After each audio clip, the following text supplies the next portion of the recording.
देखी जौने दिन जबले हम हई बोलत है तबले शरीरिया का कीमत बा। जौने दिन ये बोलिया बंद हो जाई तौने दिन ये कीमत ये शरीरिया का खत्म हो जाई। लेकिन परमपिता परमात्मा का जब डोली अवले तो दुल्हन बना के कैसे लेके जाला,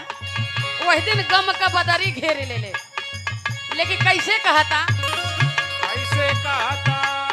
अरे जाए बदरी में, अरे है जाए बदरी में, कि अरे जाए बदरी में, हो जाए बदरी में, पियावा गवन लिहला जाला बदरी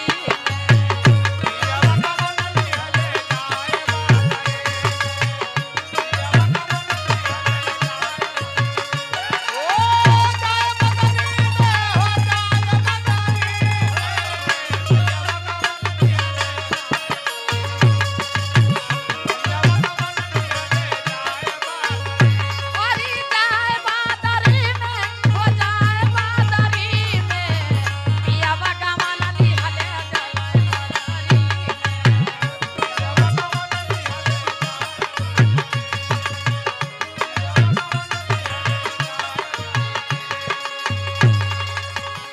हरी घरवा में रोवैली माई से बहिनिया हो, माई से बहिनिया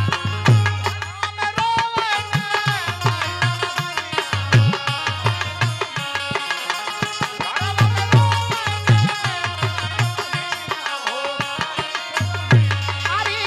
घरवा में रोवैली माई से बहिनिया हो, माई से बहिनिया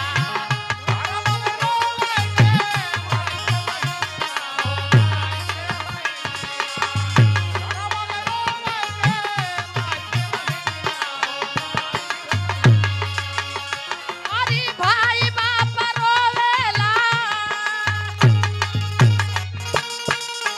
अरे भाई बाप रोवे नबी जदहरी में,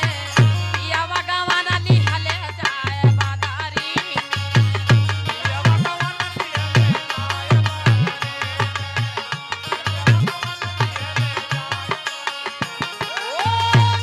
वाह वाह रे भैया क्या बात है।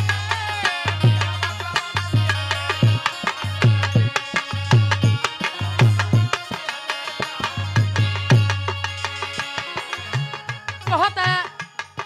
सब जब पहुँचावे जाला कितना रोवेला, जे जहाँ गिर के रोवेला ते तहाँ गिर के रोवेला। आ जब वहाँ जाए के होला त कैसे जाला,